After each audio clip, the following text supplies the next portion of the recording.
వైఎస్ఆర్సీపీ నాయకుడు విజయసాయిరెడ్డి గారు, ఆంధ్రజ్యోతి ఎండి వేమూరి రాధాకృష్ణ గారు ఒకరి మీద ఒకరు యుద్ధం ప్రకటించుకున్నారు.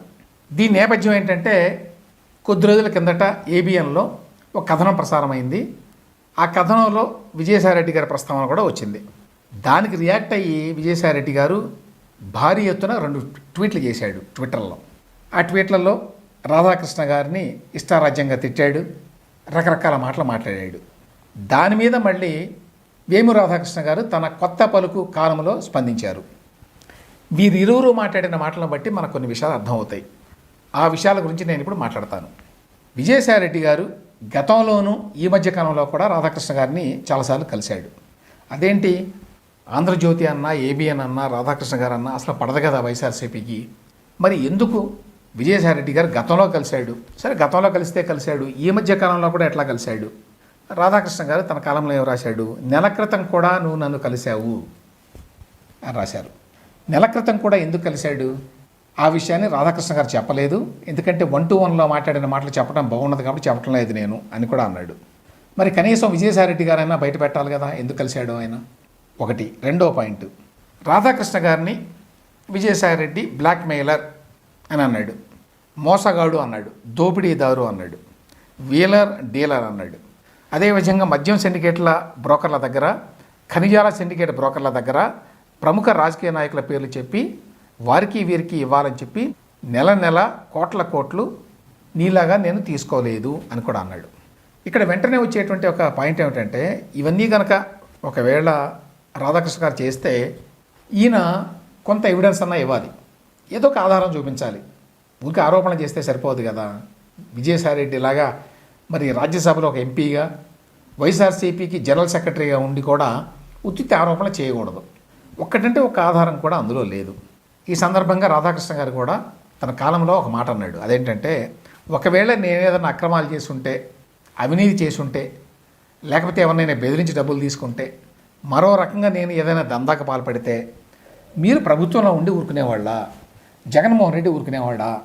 5 ఏళ్ల పాటు నా మీద మీరు దుర్బిణి వేసి వెతికి ఏ విధంగా నా మీద కేసులు పెట్టొచ్చు అని విశ్వప్రయత్నం చేసి చూసి మీ వల్లగాక ఊరుకున్నారా లేదా అన్నాడు.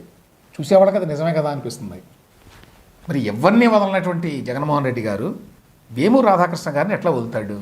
ఏమాత్రం అవకాశం ఉన్నా కూడా ఏదో కేసు పెట్టి ఆయన జైల్లో వేసేవాడు, అందులో ఎటువంటి డౌట్ లేదు. ఈనాడు రామోజీరావు గారి మీదనే కేసు పెట్టి ఆయన్ని జైలుకి పంపిద్దామని ప్రయత్నించేటువంటి జగన్మోహన్ రెడ్డి గారు రాధాకృష్ణ గారిని వదులుతాడా? ఏమాత్రం అవకాశం ఉన్నా కూడా. అంటే అవకాశం లేక ఏమీ దొరక్క మాత్రమే వదిలేశాడు అని చెప్పి అనుకుంటారు ఎవరైనా. అదే కంక్లూజన్. కాబట్టి ఇప్పుడు విజయసాయిరెడ్డి కూడా ఇన్ని ఆరోపణలు చేసిన వ్యక్తి ఒక్కటంటే ఒక్కటి కూడా మరి ఎవిడెన్స్ చూపించాలా, ప్రూఫ్ చూపించాలా. దాన్ని బట్టి నువ్వు చేసే ఆరోపణల్లో పస లేదని చెప్పి ఎవరైనా అనుకుంటారు. మధ్యలో ఎందుకో సందర్భం లేకుండా ఈనాడు ప్రస్తావన తీసుకొచ్చాడు విజయసాయిరెడ్డి గారు. ఏమంటాడు? అధికారంలో ఉన్న ముఖ్యమంత్రి సాయంతో ఈనాడు దినపత్రిక 1974 ఆగస్టులో మొదలుపెట్టి నంబర్ 1 స్థానానికి ఎదిగిన తీరులోనే ఎన్నో లోపాలు, దోషాలు ఉన్నాయి అట. అసలు ఆంధ్రజ్యోతి వేమూరి రాధాకృష్ణ గురించి మాట్లాడుతూ మధ్యలో ఈనాడు ఎందుకు వచ్చిందో తెలియదు. అంతేకాకుండా ఈ ఆరోపణ ఏమిటో, దీనికి అర్థం ఏంటో కూడా తెలియదు. అధికారంలో ఉన్న ముఖ్యమంత్రి సాయంతో ఈనాడు దినపత్రిక 74 ఆగస్టులో మొదలుపెట్టారు. అధికారంలో ఉన్న ముఖ్యమంత్రి ఎవరు 74 ఆగస్టులో? వెంగళరావు గారు. వెంగళరావు గారి పార్టీ ఏది? కాంగ్రెస్ పార్టీ. వెంగళరావు గారు రామోజీరావు గారి కులమా, చంద్రబాబు నాయుడు గారి కులమా, ఎన్టీ రామారావు గారి కులమా? కాదు. మరి ఇప్పటిదాకా ఇదేదో తెలుగుదేశం పార్టీకి అనుకూలం ఈనాడు, తెలుగుదేశం పార్టీకి మద్దతు పలికే పైకి వచ్చింది, తెలుగుదేశం పార్టీ చేసినటువంటి ఉపకారం వల్లే పైకి వచ్చింది అని కదా మాట్లాడతారు. మరి ఇప్పుడు రహస్యాన్ని ఈ విధంగా బట్టబయలు చేశారంటే, ఆ పత్రిక ప్రారంభమైంది తెలుగుదేశం పుట్టిన తర్వాత కాదు, తెలుగుదేశం పుట్టకముందే 74లోనే ఈనాడు పత్రిక ప్రారంభమైంది. ఈనాడు పత్రిక ప్రారంభమైనప్పుడు తెలుగుదేశం అనే పార్టీ లేదు. అంతేకాదు ఆనాడు ముఖ్యమంత్రిగా ఉన్నది వెంగళరావు గారు, అధికారంలో ఉన్న పార్టీ కాంగ్రెస్ పార్టీ. మరి కాంగ్రెస్కు వ్యతిరేకం రామోజీరావు గారు అని కదా చెప్తారు వీళ్ళంతా. అట్లాంటిది అదే కాంగ్రెస్ పార్టీ, అదే ముఖ్యమంత్రి వెంగళరావు గారి సాయంతో ఏ విధంగా నంబర్ 1 స్థానానికి వచ్చింది? ఆ తర్వాత ముఖ్యమంత్రి సపోర్టు, ప్రభుత్వ సపోర్టు ఉంటే నంబర్ 1 స్థానానికి వచ్చేటైతే 2019-24 మధ్యకాలంలో అడ్డగోలుగా సాక్షి పత్రికకి ఎంతో సపోర్ట్ చేసినా కూడా ప్రభుత్వం నిబంధనలను అతిక్రమించి సర్క్యులేషన్ పెంచుకోవడానికి అడ్డదారులు తొక్కి ప్రభుత్వం డబ్బును కట్టి ప్రభుత్వంలో ఉన్న వాళ్ళ చేత సాక్షి కొనిపించినా కూడా సాక్షి పత్రిక నెంబర్ 1 కాలేదు. ఈనాడు మాత్రమే నెంబర్ 1గా కొనసాగింది. ఎందువల్ల? కాబట్టి విజయసాయిరెడ్డి చెప్పే మాటలన్నీ అబద్ధాలు, వాటిలో ఎటువంటి సబ్స్టెన్స్ లేదు అని తెలిసిపోతుంది. సరే, అది పక్కన పెట్టండి. అసలు ఈనాడు గురించి ప్రస్తావన ఎందుకు తీసుకొచ్చాడో తెలియదు. రాధాకృష్ణ గారు తన కాలంలో ఇంకొక మాట కూడా చెప్పాడు.